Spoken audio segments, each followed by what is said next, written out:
Ассалаумағалейкум, қайырлы кеш, құрметті оқырмандар. Айып етпеңіздер, қазір ғана прямой эфирде отқанда интернет өшіп қалып үзіліп кетті.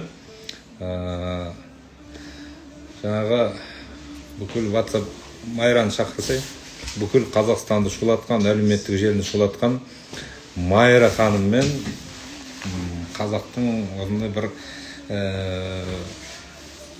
тақырыпты қозғап алып шыққан.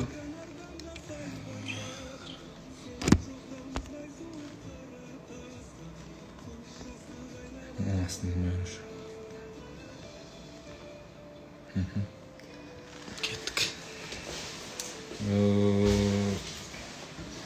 Бүкіл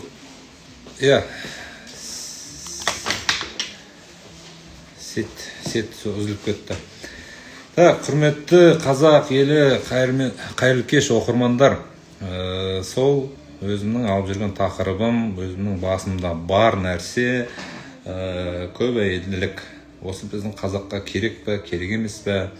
Осыны талқылауға бүкіл әлеуметтік желіні шулатқан Майра ханыммен қарындасымыз болса керек, қазақтың батыр әйелімен бір сондай бір тікелей эфирде сұхбат жүргіземіз деп келістік. Осылай дұрыс болады деп ол кісі де шырылдап жүр екен. Біздің қазаққа сондай бір мағыналы тақырыпта видео түсірсең ол өтпейді, тек қана сол хайп болмаса жаңағы әзіл, басқа тақырып керегі жоқ деп жатыр. Сөйтіп дайректке жазды, сонымен екеуміз сөйлесіп, сол нәрсе керек пе, керек емес пе, біраз талқылауға тырысамыз. Сұрақтарыңызды міндетті түрде дайындап отырыңыздар.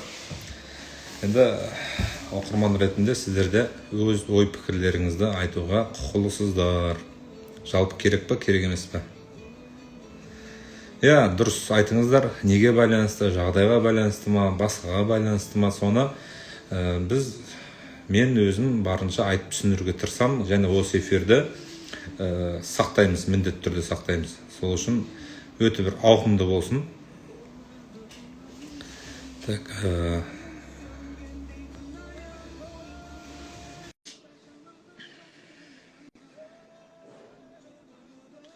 Оған ер адам дайын емес дейді. Дайындау керек, егер де дайын емес болса, дайындау керек. Мықты әйел кісілері дайындау керек осыны. Барынша талқылауға тырысамыз, эфирді сақтаймыз, міндетті түрде, Құдай қаласа, сол үшін барынша бір маңызды, жақсы ғып өткізуге тырысайық.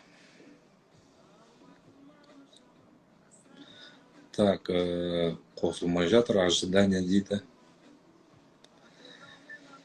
Қалайсыздар жалпы жағдайларыңыз? Кім бар, кім жоқ? Кейінгі қосылған оқырмандар болса, танысып отырыңыздар. Егерде бұрыннан мен танитын, мені білетін оқырмандар білет, бұл тақырыпты қозғап жүрген және өзім басымда бар екен. Не может дейді, неге?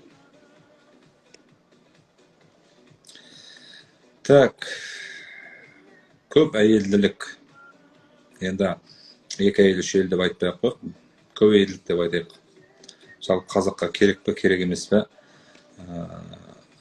Осының астында қандай проблема жатыр, қандай мән жатыр, соны барынша анықтауға тұрсайық осы эфирде. Неге қосылмай жатыр?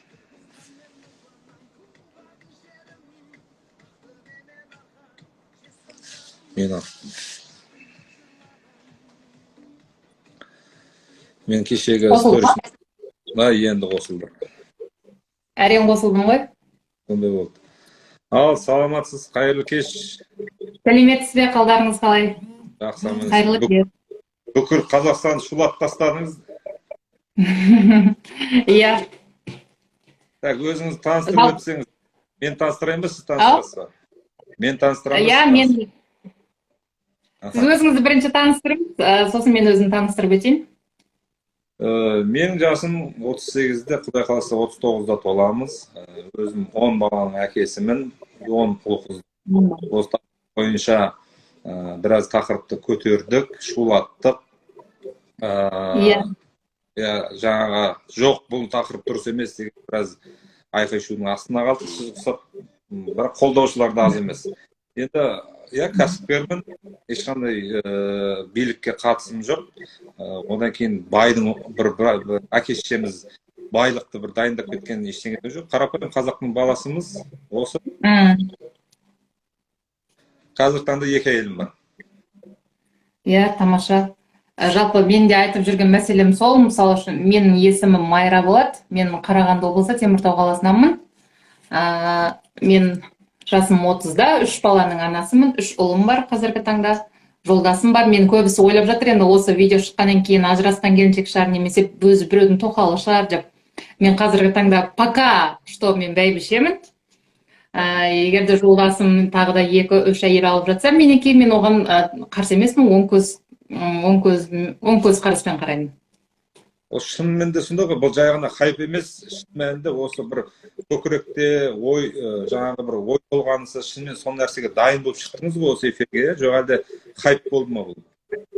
Жоқ, бұл хайп болып кететін мен өзім тіпті білген жоқпын. Барлығы хайп үшін айтты дейді. Мен осы видеоны алғаш жариялаған кезінде TikTok деген әлеуметтік желісінде жариялағам. Ол кезде менде бір 100 адам болды. Мен 100 адаммен қалай өзіме хайп жасаймын мысалы үшін.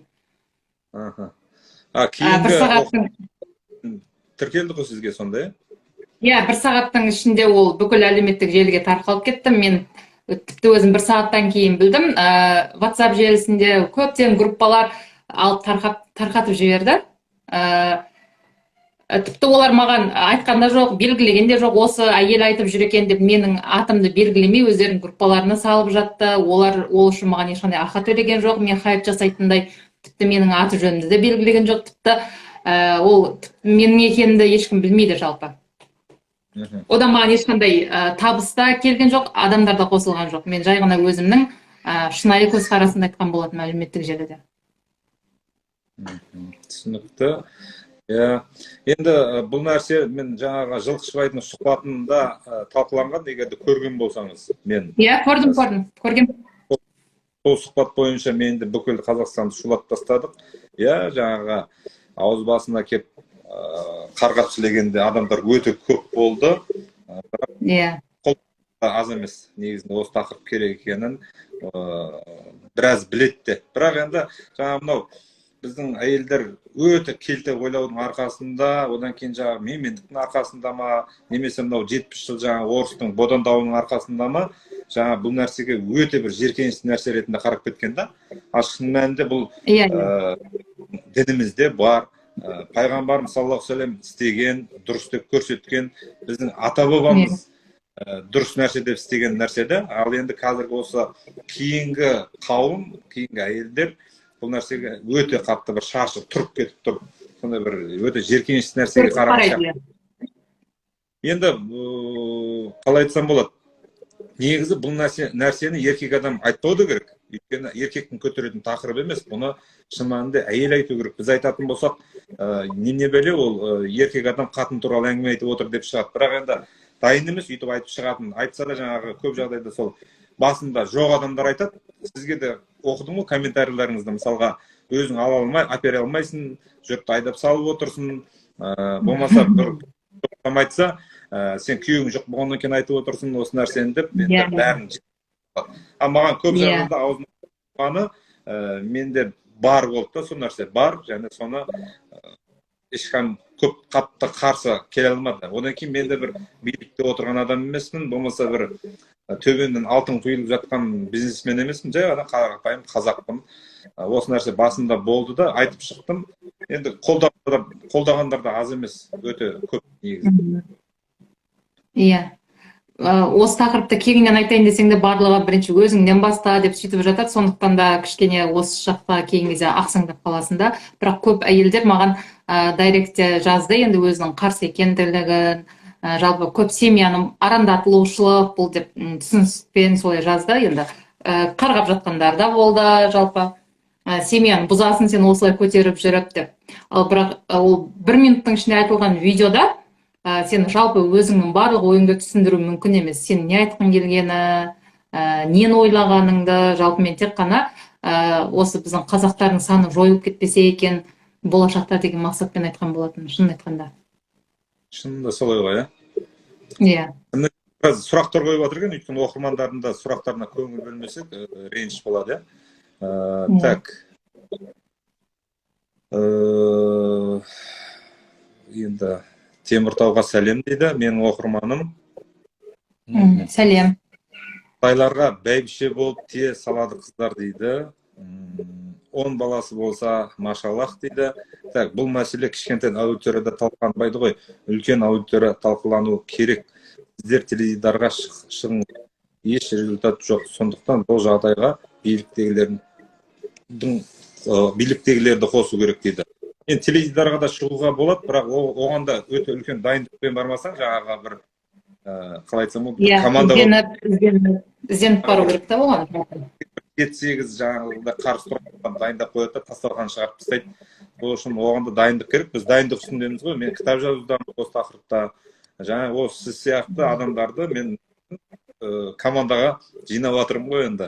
Енді бұл нәрсе басында жоқ болса да, осы нәрсеге дайын екеніңізді сіз айтып отырсыз ғой, шын мәнінде. Иә. Так, сізге сұрақ қояды. Сосын өкініш болады деп ойламайсыз ба? Басқа әйелді жаным десе қиын ғой, бірінші әйелге дейді. Сізге сұрақ қойыпты. Маған ба? Жоқ, жалпы егерде еркек үйленгеннен кейін теңдей қарау керек та. Мынаусын жаным деп, анаусын бөлектеуге болмайды ғой. Алғаннан кейін ер кісі жауапкершілікпен алу керек. Екі семьяға бірдей қарап, не обязательно ол жас қыз алуда. Мысалы үшін бала шағасымен алса да болады, ол сауап үшін. Әрі біздің қазақта сондай жесір әйелдердің, ажырасқан келіншектердің саны азаятын еді. Сосын екі жаққа да бірдей қарау керек. Ол өте маңызды. Так, тағы да сізге сұрақ. Сіз жолдасыңызға бала шағасы бар әйелді немесе оң жақта отырған қызды алып берер ме едіңіз дейді. Сізге айтып отырсыз. Әрине, ең бастысы сол ғой енді. Жас қыз емес, сондай жесір қылған, бала шағасымен сондай келіншектер болса, мысалы үшін, негізінен менің жолдасымның ойында бар, өзі бір жағдай келіп жатса, екінші әйел алу оның ойында всегда болған бар. Мен оған қарсы емеспін. Оң көз қараспен қараймын. Оған бүйтіп мен шашымды жұлып, ойбай деп ажырасып, кет қалмайды екем. Дұрыс, керемет. Мен маған сұрақ қойыпты, сіздің тоқалыңыз дейді, мен екінші келіншегім туралы айтып отырмын енді, кіші келіншегім туралы. Жас қыз болды ма, немесе мұқтаж ажырасқан жесір қалған әйел ма? Не себепті үйлендіңіз, сезім ба дейді. Бұны да сұхбатта айтып өткен, бірақ интернет дегенде сондай нәрсе ғой, бір ашып алсаң, жаңа бір сөз сөйлесең, сол жерде қырқып алады да, бір нәрсені қиып салып тастайды. Сол үшін өте сақ болу керек, иә. Бұрын тұрмыста болған, бірақ мен бұл нәрсе сезімнен бұрын 17 жасымнан қалыптасқан нәрсе, оны сұхбатта айтып өткен мен. Қазақтың жігіттері 2-3 әйелден ата-бабаларымыз қалай істеп, солай істеп алу керек деп. Мен алдым ғой енді. Ол нәрсе негізі қатты маңызды емес деп ойлаймын. Ол әйелдің бәрі ертең сезіміне, одан кейін күтіміне, одан кейін саған деген құрметіне қарай бәрі бірдей болып кетеді. Ол болды ма, болмады ма деген негізі маңызды емес. Так, осы кең аудиторияда болу қажет дейді. Дұрыс айтып жатыр, еркектер дайындау керек, сұр бойдақ жүрген еркектерше дейді. Оң жақта отырған қыздар көп. Сосын сол еркектер балдарыңнан сұраңдар, әйел алуға рұқсат бересің бе деп дейді. Әй, шәлің мұны жақсы затпа дейді. Өзіңмен дайынсыз ба? Күйеуіңізге сеніп отырсыз ба?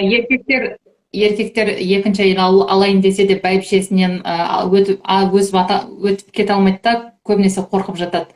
Менің көптеген оң жақта отырып қалған құрбыларым бар, ажырасқан құрбыларым бар, тіпті жесір қалған құрбыларым бар. Солардың мұң-мұқтажын тыңдап отырсаң, олар айтады, екінші әйел болуға қарсы емеспін дейді, бірақ ана еркекте үйленгісі келеді, бірақ бәйбішесі ажырасам деп хайбай шығарып, шантаж жасап, әйтеуір қорқытып не қылатын сияқты да, алғызбайтын сияқты. Сол жағына келген кезінде еркектер әлсіз болып, сол бәйбішесінен өте алмай қалады екінші әйел алуға келген кезінде. Ал бірақ ана қызы алғысы келеді баласыменен, жалпы негізінен. Сол жағынан біз еркектер мықты болу керек сияқты. Енді сол жаңа 70 жыл Ресей үкіметінің жаңағы несі бар, көрсеткен зәбірі деп айтайық. Одан кейін біздің әке-шешелеріміз басқа бір қоғамда өмір сүрді. Арадағы жаңағы тектілік дей ма, сол бір имандылықта үзіліп қалды ғой негізінде. Сөйтіп бізді бір қарасаңыз бір Европаға немесе бір Ресейге еліктеуді үйретіп қойды да жаңағы. Ал енді көп жағдайда былай айтып жатады бұл мәселені негізінде. Көп қой енді көзқарас айтады. Ең маған жаңағы бататыны мынау сол бір күйеумен отырған әйелдер күні ертең ғана сондай күйге түспесін ешқандай кепілдік жоқ екенін түсінбейді. Кепілдік жоқ па, иә. Соны айтамын мен де. Сол күйеуі, енді ажал деген ол күні ертең болуы мүмкін нәрсе, ажал деген. Немесе жылдан бұрын күйеуі қалай айтсам болады, мүлдем көңілі қалды, немесе бір әйтеуір бір жағдай болды, ажырап қалды, сонда жаңағы келіншек жаңағы басы бос келіншектің күйін кешпесін ешқандай кепілдік жоқ та. Соны енді әйелдікке салып жаңағы дұрыс емес көзқарастың қалыптасып. Иә, біздің қоғамда ажырасқан келіншектерді өзі кінәлі деп шығады ғой. Ешқашан күйеуі кінәлі деп айтпайды, өзі кінәлі, несі бар ажырасып деп айтып шығады. Оның қандай жағдаймен ажырасқанын өзі ғана біледі, басынан не өткенін. Ажырасқан келіншектер бұл екінші сорттағы әйелдер емес қой, олардың да екінші жараттанып тағы да әйел бақытын сезінуге хақысы бар ғой. Иә, енді оларды қарасаңыз, мысалға, бұрын сондай тағдырында сондай бір дұрыс емес, өзінің қателігі болмады, сол таңдаған көп жағдайда бізде қазақта сол уақыттарда бір жаңағы бір-бірін танусыз, өзінен өзі аяқ асты керек болып үйленіп кеткен отбасылар көп болды ғой, ешқандай сезімді жоқ, танығанды жоқ. Көбінесе сол отбасылары кейін ажырап қалды, ол бір-біріне мүлдем тура келмеді. Сол ажырады, ол жерде ешкім де кінәлі емес, тек қана бір-біріне тура келмеді ол адамдар да. Иә. Ол ажырағаннан кейін ол қызды өзін тәрбиелейді, дұрыс емес жерін түсінеді. Сөйтіп екінші рет жаңағыдай мүмкіндік алуға оның құқы бар да. Сонымен қоса бізде еркектер нәрсе етпейді ол. Бір рет ажырасты, екінші рет тағы қызды алып отыра береді, мысалға, тұрмыс құрмаған адам. Иә, олар қанша жасқа келсе де қыз ала алады да, ол қыздардың жас жігітке тұрмысқа шығылмайды ғой. Өзі тіптім сол бұрын тұрмыста болған қыздарды әке-шешенің өзі қабылдамайды, мысалы, бірінші әйелі қылып. Сол үшін сол адамдардың бәрі сонда қалып кету керек па? Түсініксіз, өте түсініксіз, бұл келте ойлайды адамдар. Біз еркектердің бәрі бірден үйленіп, бәрі керемет болып кетіп жатқаны өте аз ғой. Ажырасады, бірақ олар түгеде кетпейді, ертең қайтадан тағы да үйленеді де отыра береді. Бірақ енді сол жаңағы бір баламен болмаса қалып кеткен, немесе ұлсыз қызсыз сол қалып кеткен қыздар не істеу керек? Сөйтеді жігіттер де қатындар да шығады, бұлар осындай Қытайға тиді, өзбекке тиді, орысқа тиді деп шығады. Қазақтар алмай жатса не істейді? Сонда жалғыз басты өту керек па? Ол мүлдем дұрыс емес нәрсе да негізінде. Оң жақта отырып қалған қыздармен қоса бойдағы еркектер де көп соларға үйленсін дейді.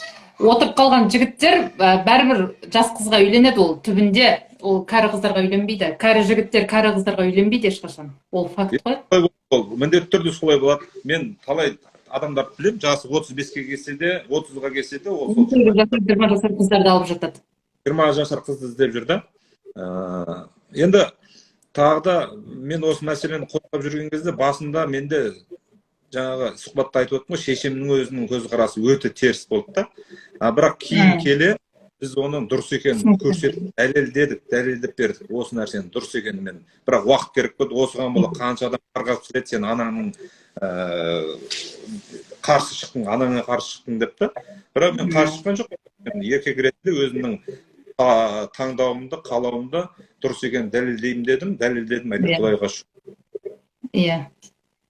Тағы да бір мынандай еркектер бар екен, енді көп емес қой, әйелдер рұқсат береді, бірақ еркектер жауапкершіліктен қашады да, тек қана жас қыздармен жүріп, уақыт өткізіп, сол 2-3 күндік қана ермек үшін ғана жүреді екен, үйлену мақсатында емес, екінші әйел мақсатында емес, тек қана ермек үшін.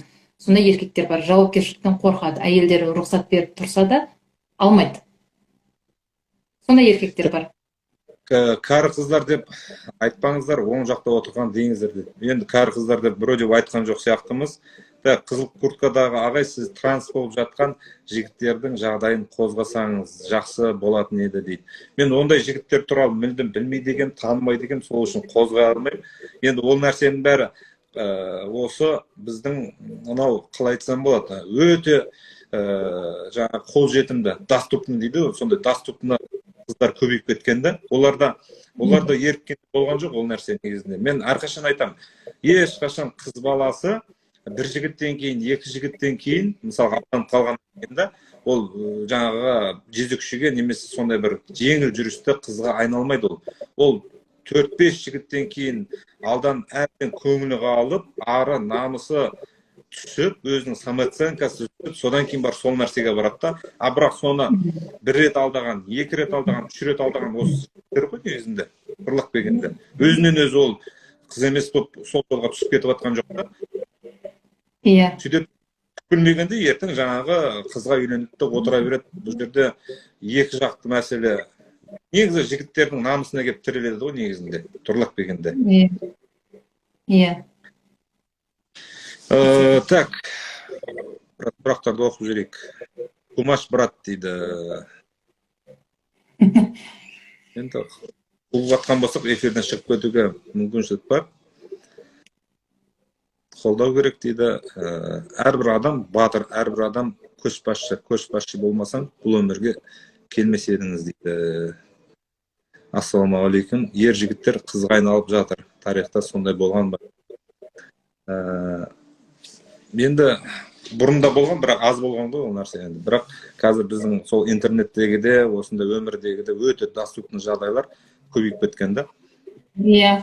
Көбею үшін итак далее маңызды материалдық жағдай көп. Ер адамдар өздерінің күнін өздері әрең көріп жүр.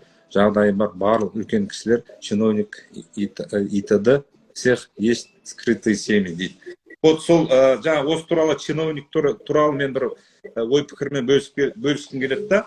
Мынау билікке барған, сол қолында қомақты қаржы бар адамдардың енді бәрінде деп айту қиын, бірақ көпшілігінде шынында жаңа осы оқырман айтқандай бар нәрсе да ол. Бірақ скрытый, жаңағыдай ешқандай жауапкершіліксіз. Демек, ол адам үйіндегі отбасындағы бала шағасының анасын, адал жарын алдап жүр ғой. Скрытый болған екен алдап жүр ғой. Сол әйелін, бала шағасының анасын алдаған адам ол халықты жай ғана алдайды ғой. Көрдіңіз бе, осы жерде де үлкен мәселе жатыр да. Енді осы нәрсе шын мәнінде бұрын ата бабамызда қалай болды, жаңа дамыған ислам мемлекеттерінде қандай, сол сияқты бізде де дамыса, бұл нәрсе болмас еді. Және сол чиновниктердің, сол үлкен қалталы кісілердің бәйбішелері ойлану керек. Негізінде сәл тереңірек ойлану керек. Бірақ енді ол кісілердің көзқарасы мүлдем басқа ғой. Мен біразында танимын. Мүлдем жолатпайды. Мен ағаларым сөзін сөйлеп осындай деп қозғалғанда жандары шығып кете жаздайды да. Мүлдем жолатпайды. Бірақ мен олардың жаңағы жүріс тұрысын білем. Қаншалықты сондай дұрыс емес екен. Иә. Көп жерде оқырмандар айтып отыр, жағдайға келіп тіреледі дейді. Білмеймін, менің түсінігімде әйел алу деген мүлдем жағдайға келіп тірелмейді. Мен бір-екі таксист болып жүрген кісілерді танимын, екі әйелі бар. Сонда олар айтады, бізге екі әйел алу оңай ғой дейді да. Шынында оңай, ақшаң аз болса екі әйел алған оңай. Өйткені күндік табысың 20 мың теңге, мысалы 20 мың таксист айтады, 20 мың теңге болса дейді, рахат қой дейді. Бір жаңағы 5 мың теңге бересің, бір әйеліңе 5 мың теңге бересің, өзіңді 10 мың теңге, машинеңе 5 мың теңге бересің, өзіңе 5 мың теңге болады дейді да. Енді әділдік оңай негізінде. Бірақ Алла тағала уәде беріп қойған, осылай болатын болса, ол несібе көбейеді, ризығың артады. Әрбір әйел өзінің несібесімен келеді ғой. Әрбір әйел де, әрбір бала да өзінің ризығымен келеді. Бірақ енді қайта ақшаң көп болған кезде, әділетсіздік көп орнауы мүмкін да, қайта осы ақшаның көптігінен. Енді ол кезде семьяға қаншалық кетсем де жетпейді ғой, мысалы үшін. Ау. Бір семьяға қанша табыс алып келсең де жетпейді. Енді жетпейді деп айтсаң жетпейді ғой, енді мысалы қанша ол дамыған мемлекет болсын, қанша бай азаматтар болсын, бәрібір ол жетпейді десең жетпейді. Арғының ол қанағатына байланысты нәрсе ғой, өзінің өмірлік ұстанымы. Қазақтың жігіті мықты ғой, просто әйелін сыйлайды дейді. Бар жігіттер екі әйел алуға болады, әйелдерінен аса алмайды. жағдайы жоқ деп айтуға болмайды. 12 мүшесі түгел әрбір ер азаматтың алуына болады деп ойлаймын мен. Алса жесір бала шағасымен алу керек. Әрі сауап балаға тәрбие беріп, жас қызды алса әділдік емес, қулық ол дейді. Иә, міндетті түрде солай болу керек. Біз ешқашанда, мен ешқандай сұхбатта мен айтқан емеспін, ол өмір бойы еркек адам қызды алып өту керек, жаңа жас қызды алу керек деген менде ондай ұстаным жоқ. Ол мүлдем тірелетін, тоқтайтын тақырып емес та, ол адамның өзінің ой санасына, бір-біріне тура келуіне. Біз қарап тұрсаңыз, қазір вроде бы бір Европа болғымыз керек та, бірақ Европа емес, біз қарасаңыз мұсылман болғымыз керек, таза да мұсылман емес біз. Ашшы, бірақ сонда да шындық, біз дүбәраға жататын сияқтымыз қазір. Таза Европа емеспіз, таза мұсылман емеспіз, қазақ емеспіз, бір екі ортада қалып тұрық та. Иә, бір егемендігіміз 30 жыл болса да тіліміз әлі дұрыс сөйлемейді. Так, тәте сіз сияқты ойламайды ғой дейді. Келесі бар. Кіз алғысы келеді барлық дейді. Иә, енді оны осылай дұрыс екен біз аға буын болып көрсетпесек, біздің кейінгі жастар білмейді де ғой негізінде оны қалай дұрыс екені. Мен қарындасым айтып жатыр. Не қыл дейді? Қарындасым айтты, тоқал алған жақсы ғой, жағдай болса дейді.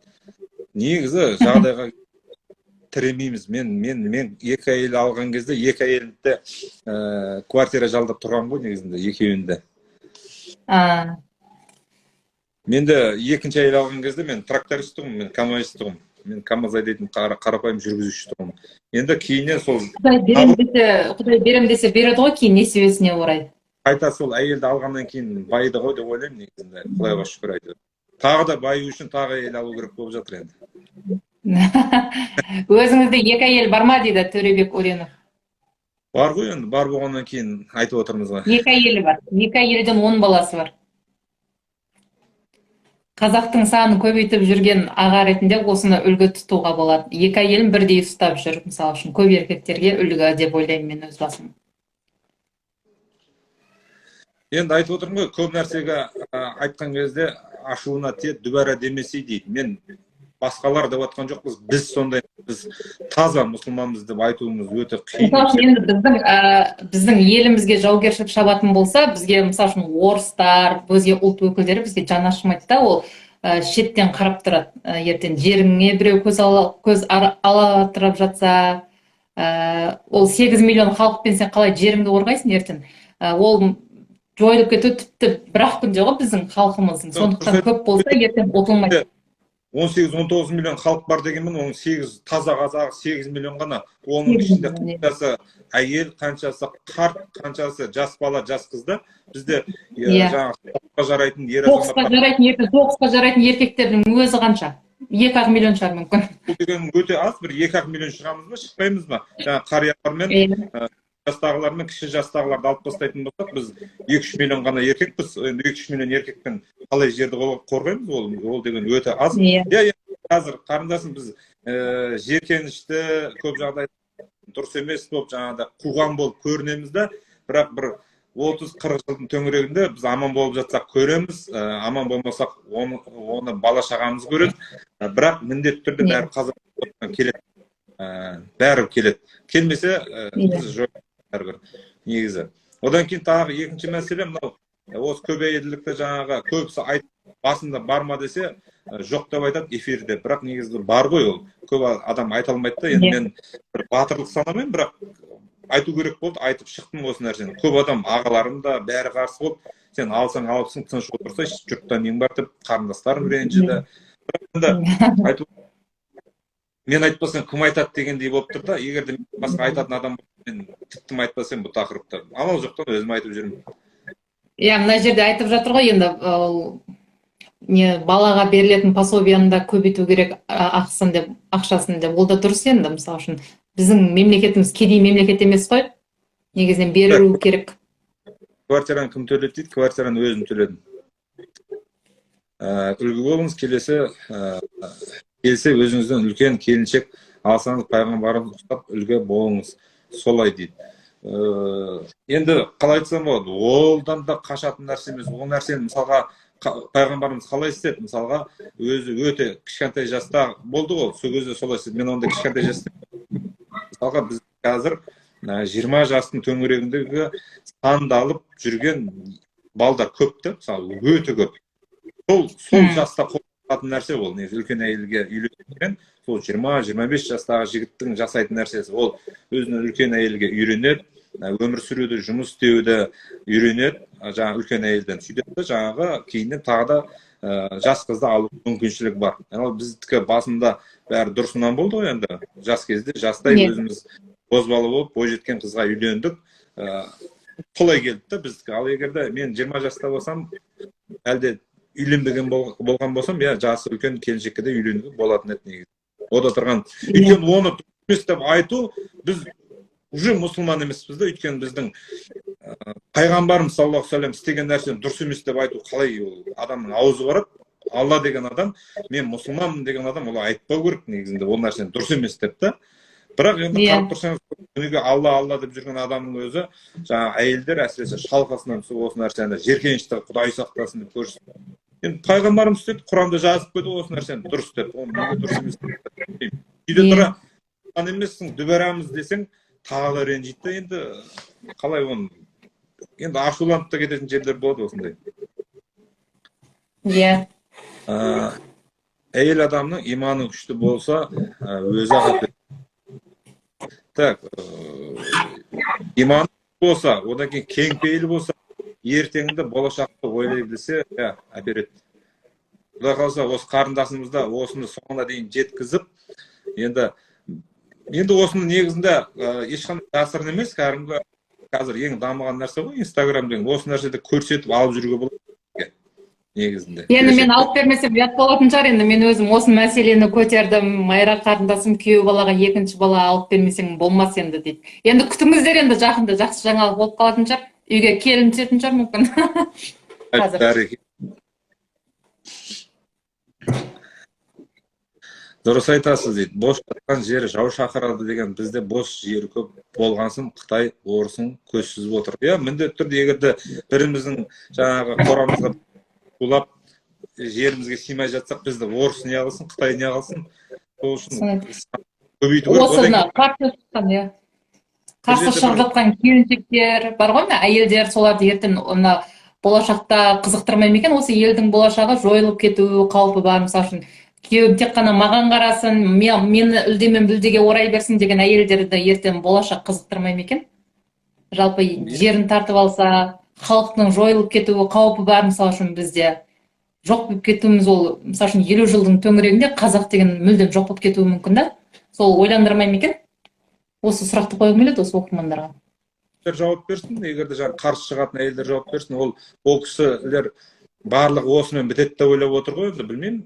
Біз адамның, мен көп жерде мынадай сұрақ қойып жүрмін өз соңғы кездерде, адамның айуаннан не айырмашылығы бар деп сұрақ қоямын. Сол кезде көбісі айтып жатады, біреуі иман дейді, біреуі ақыл дейді, біреуі еңбек дейді. Былай қарасаңыз, осы нәрсенің бәрі жануарда бар негізінде. Иман бар. Алла тағала қалай жаратты, солай өмір сүріп жатыр. Жануардың өзі жаңағы анау айтып жатыр. Жануар болып өмір сүріп жатыр. Ал біз адам ақылдың санасын неше түрлі жаман нәрсе жасап жатыр. Сол ақыл сана бардың өзінде. Бірақ менің айтатыным, жануардан айырмашылығы адамның болашақты ойлауында деп ойлаймын. Оның ақыл-есінде ғой енді. Ау. Сол адамның айырмашылығы ақыл есінде ғой енді, жануардан айырмашылығы. Сол ақылға салып ойлану керек та, көп адам. Жоқ, ақыл болғанда, олардың да өзіне тиесілі ақылы бар ғой. Ол жаңағы баласы үйінен кетеді, сол үйге қайтып оралады, жаңағы мысалға көшеден де мысалға аңдып өтеді. Бұлай айтқанда да өзіне тиесілі өзінің ақылы бар. Бірақ ол жануарлар менің түсінігімде болашақты ойлай алмайды. Ол көз көріп тұрған өзінің баласын ойлайды, баласының баласын ойлай алмайды. Ал біздің адамның біз болашақты ойлауымыз керек. Ол бір дүниелік болашақ па, жоқ, о дүниелік болашақ па, әйтеуір болашақты ойлауымызда деп ойлаймын мен. Сол сияқты сіз енді дұрыс ойлап отырсыз, көп болашақты ойлауда ғой адамның адамдығы негізінде. Абайдың да болашақты ойлап шырылдады, әйтпесе ол да бір байдың баласы болып тып өмір сүріп жата берсе болар еді. Бәрі біз абай туралы сөз мен айтамын, абайға сенің қатысың жоқ, сен абай сенікі емес, абай менікі деймін. Сөйтсем, неге өйтіп айтасың? Абай бәрінікі, қазақтың бәрінікі деймін. Онда қазақтың бәрінікі болса, абай, онда қазақ сол абай ұқсап жүрсін деймін да жаңағы. Абайдың өзі жаман болды ма сонда абай? Енді біздің көптеген ақын жазушылар барлығы көбісі екінші әйелден туылған ғой. Шәкәрім де, Абай Құнанбаев та, Шоқан Уәлихановтың көпшілігі екінші әйелден дүниеге келген ғой. Ол біздің қанымызға бір таңсық дүние емес қой, екінші әйел деген. Негізінен бізде былай кемсітеді да, тоқал деп. Ол негізінен екінші, үшінші әйел деген ол ретімен болмаса, ол ешқандай бірінші әйелден айырмашылығы жоқ деп ойлаймын. Мына жерде қызғанбайсыз ба, ертең күйеуіңіз үйленсе деп сұрақ қойып жатыр ғой. Енді ақылға салып ойлану керек та, жүрекпен емес. Ақылға салып ойланатын болсақ, мен қызғанбайды екенмін. Ұрпақтың санын көбейтіп, менің күйеуімнің бір қора не дейді, бір қауым ел жұрт болып жатса, ол ертең мен бәйбіше болып төрде отырсам, менің де мәртебем көтеріліп, күйеуімнің алдында абыройым асқақтайтын еді деп ойлаймын. Негізі осы жерде өте дұрыс айтасыз. Еркек адамға ең керегі түсінетін әйел. Соның абыройын ойлайтын әйел керек негізінде. Еркек адамға оның жаңағы онымен тайталасатын, оны қызғанатын, оны байлап алғысы келетін әйел керек емес. Көп еркектер бірақ амал жоқ көнеді, бала-шаға үшін көнеді да, енді бала-шаға бетін қалдырғысы келмейді. Осы әйелдің байлауына, жаңағы ерегісуіне, өзіне қарсы шығуына, сол бала-шаға үшін көніп қалып қойды. Сөйтеді көп әйеліне деген амал жоқтан қалады да, көңілі қалады да, сонымен жаңағы сол жақтан қыздарды жеңіл жүрісті, көңілі қалғандықтан. Егерде бірінші әйелі молынан түсініп, өзі сонда қолдан аперетін болса, ол бірінші әйелден артық әйел болмайды негізінде еркекке. Өйткені ол түсінді ғой, не керек екенін, және қолдады, қарсы келген жоқ. Сол үшін негізі бірінші әйел онда құрметтейтін болады да, енді бірінші әйелім деп. Он есе қатты құрметтемесе, кем құрметтемейді. Сол үшін бірінші әйелдерім ол ерекспей осы нәрсеге кеңдік таңдауды еркектердің өзіне беріп қойса, ол бұл жағдайда айтады, мен қарындастарым да кейде шығып жатады, мысалға, сіз өзіңіз алдыңыз, енді тыныш жүре беріңіз, мына жақта басқа адамдардың ойын бұзып жатсыз дейді. Мен қинап әперейін деп жатырмын. Жаңағы ол қыз баласына, әйелдерге де, қарындастарыма да айтатыным, тек қана ойын өзгерту. Жоқ, еркектер ала ма, алмай ма, ол маңызды емес. Бұл жерде әйел адам кеңдікті таңдауды өзіне беру керек та. Алса алды, алмаса алмады. Бұл еркекке керек сол ғана. Ол бәрі міндетті түрде екі әйелден алмайды ол. Жаратылысы бар, табиғаты бар, таңдауы бар. Жаңағы бір-біріне шынымен де тура келіп қалған ерлі зайыптылар бар. Енді ол 100%-ның 5-10% ғана. Олар алмай-ақ та қойсын, бір-біріне тура келді. Табиғи да, санасы да, жасы да, бәрі тура келді. Жаңағы не дейді? Темпераментті тура келді. Бір әйелінен басқаны жақсы көре алмайтын еркектер да олар. Олар да бар.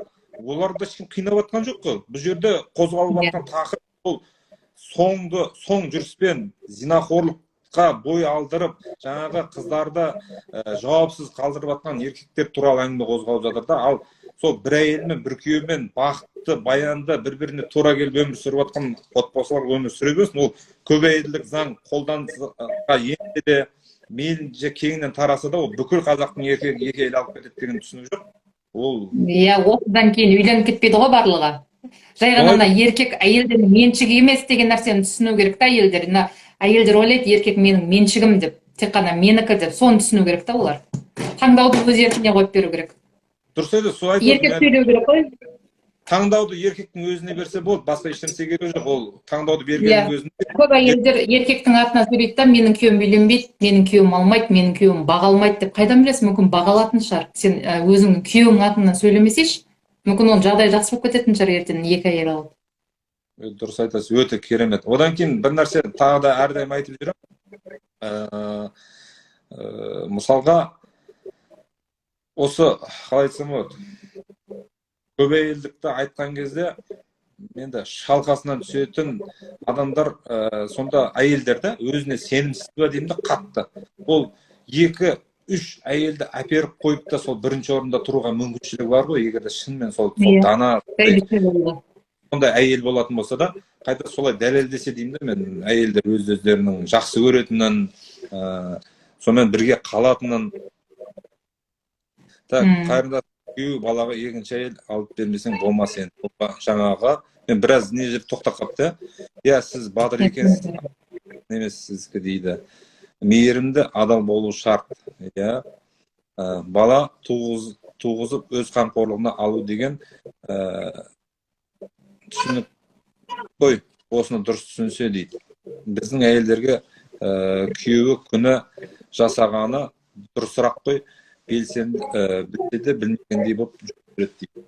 Жақтан болсын. Так, бір әйел алып жартып алса жақсы ғой, бойдақ жүрген жігіттер көп. Енді бойдақ не үшін жүр? Сол қыздың жаңағы әйел затының доступны болғанынан көп жерде ойлаймын.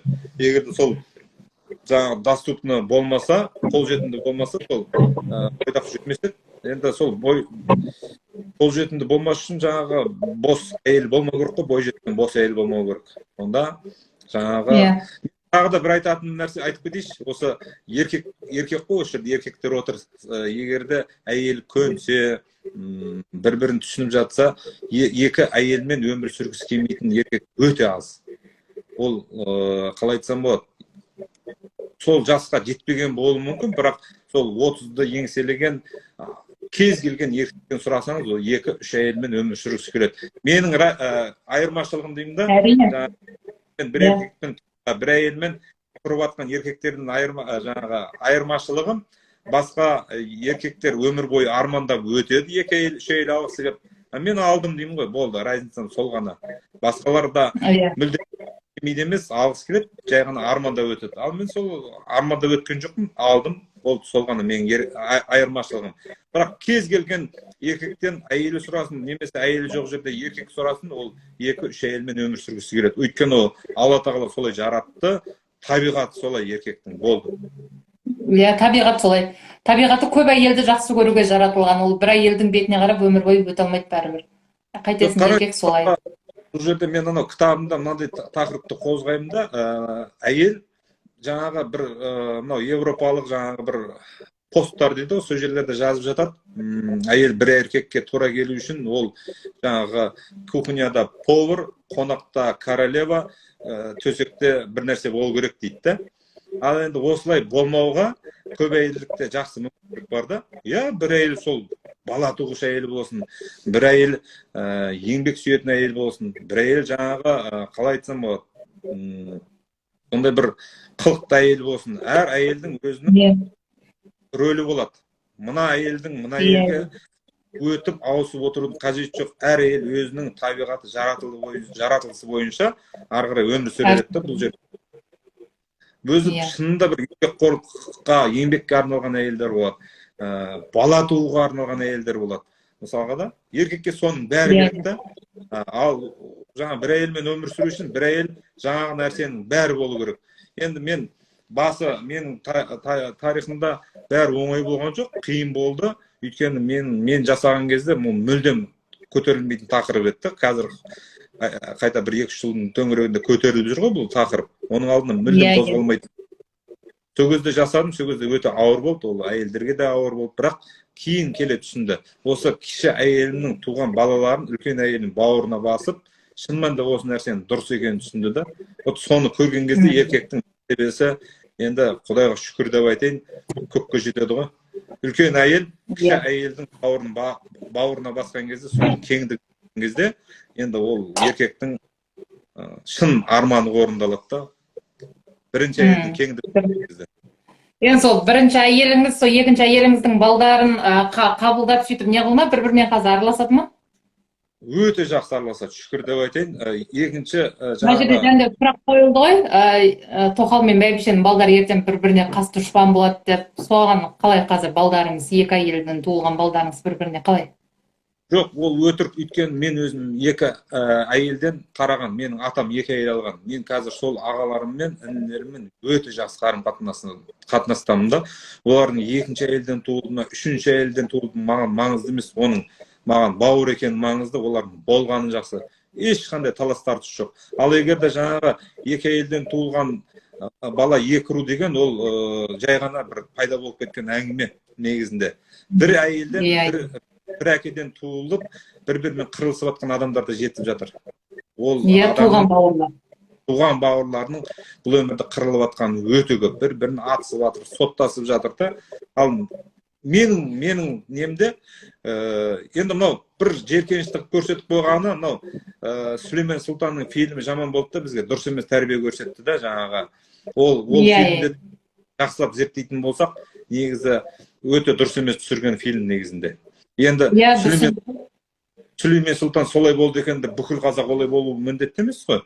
Тек қана ол фильмді дұрыс емес түсірді, жаңағыда қызық болсын, көбірек әсерлеп жеп, краскілеп жепті. Ол тарихты қазіргі заманға сәйкестендіріп түсірген да, просто анау бір әйелдің айналасынан шықпай қойды ғой, негізінен ондай емес қой тарихта, ол үйінде жүрмейтін ғой, тіпті қатындардың қасында жүрмейтін болды ғой. Жай ғана қазіргі заманға әспеттеп, краскілеп, сол көру үшін сондай қылып түсіріп жепті, сол қазіргі заманға сәйкестендіріп қойған просто. Дұрыс тәрбие беріп жеп, осы жер дұрыс болмады негізінде. Күйеуіңіз бар ма дейді, бар күйеуі. Қазақтың мен ойлауым керек деді ғой, олар әйелдер дейді. Қазақтың қамын мен ойлауым керек па деп айтады ғой көп әйел, соны айтып жатыр ғой жаңа сіздің қарындасыңыз.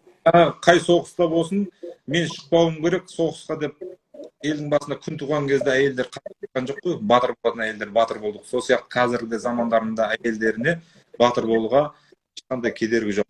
Қайта оңай нәрсемен батыр болып, ол кезде өлімге басын тікті ғой батыр болу үшін әйелдердің өзі. Қазақ жаңағы ел туған кезде соғысқа да шықты, қара жұмысқа да шықты. Ал енді қазіргі әйелдер тек қана сол кеңдікпен күрессе болды, батыр болды қазіргі.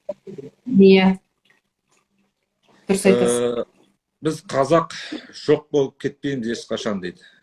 Жоқ болып кетпейміз, егерде күресетін болсақ, көп болсақ, күресетін болсақ, біз жойылмаймыз. Егерде күреспесек, міндетті түрде жойыламыз. Ол жойылған елдер өте көп, сол үшін оған болмайды деп айтуға болмайды.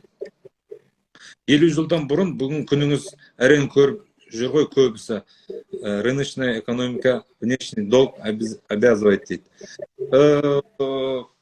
Негізінде осы қайта көп жағдай біздің жалқаулықтан туындап отыр негізінде. Мемлекеттің жаңағы жасап жатқан көп нәрсесі дұрыс емес, ол да сол біздің жалқаулығымыздан, немқұрайлығымыздан тақырыпты көтермейді.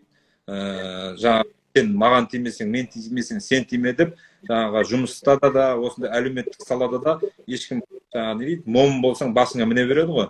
Билікте де сондай. Енді билік дұрыс болу үшін әрбіріміз батыр болуымыз керек, әрбіріміз болашақ үшін күресуіміз керек. Біреуіміз маман болып, біреуіміз басқа болып, сол сияқты ешқандай біреуге артық қоюға болмайды ол негізінде.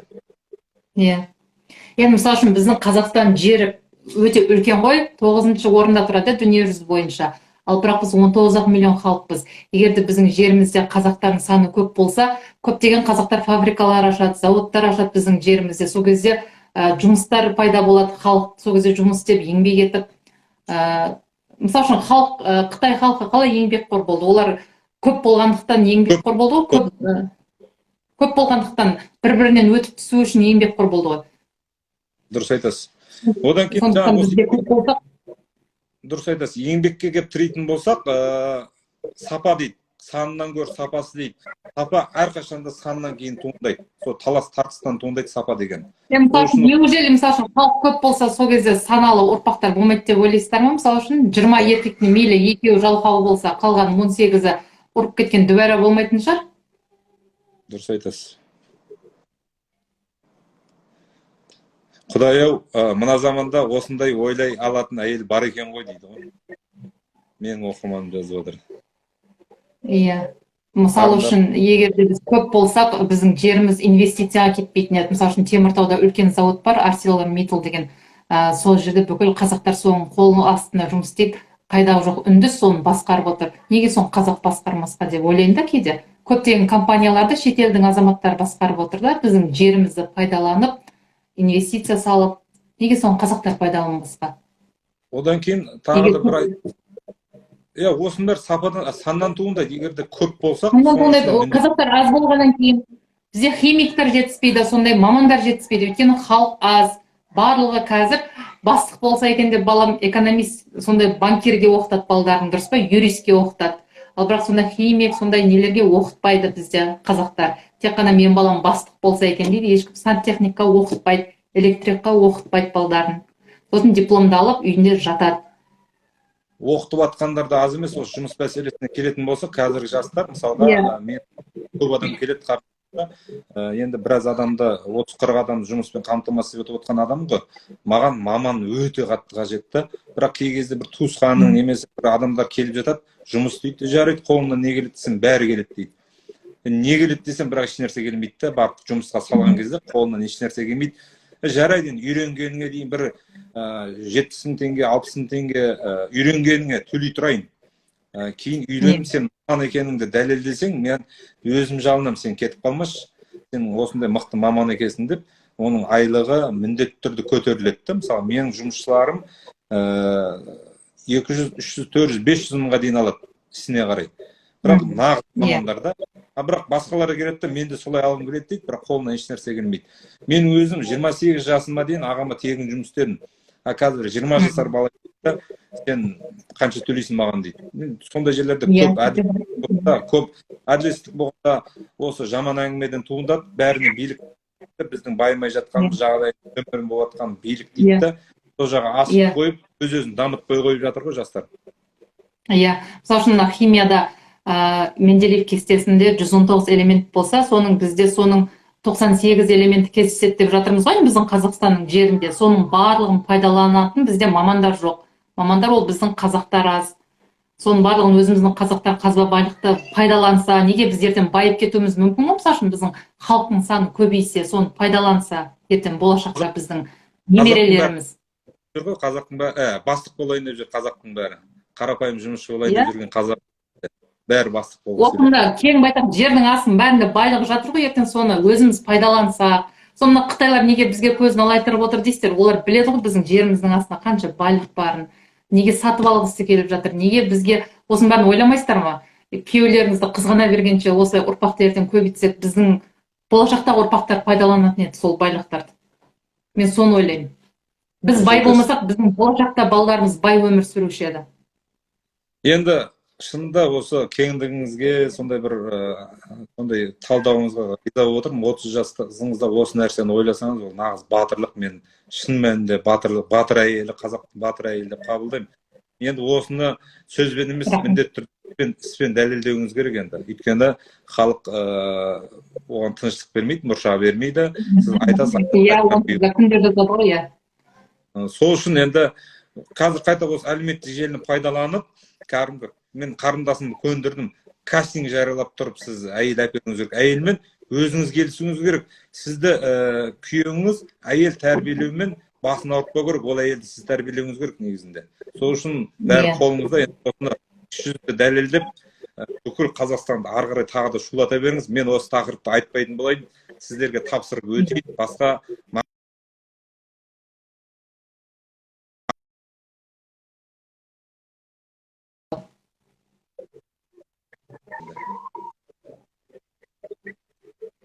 мәссаған, мына жақта комментарий деген өте көп болып кетті. Енді мұның бәрін оқып шығу деген өте қиын. Біз екеуміз сөйлесемей қаламыз, мына комментарийдің бәрін оқып шығатын болса. Так. Нағыз бәйбіше екенсіз дейді. Өзіңіз тоқалды икемдеп, тәрбиелеп алатыныңызға сендімін дейді. Дейді, өте дұрыс. Майра, қолдайын. Бұл сөзді айтып ауылға бара алмай қалдық қой дейді. Менің қарындасым жазып отыр. Осы сөзді айтып, қарындасыма өзінің сіңілдері қарсы шықты, жеңгелеріміз қарсы шықты.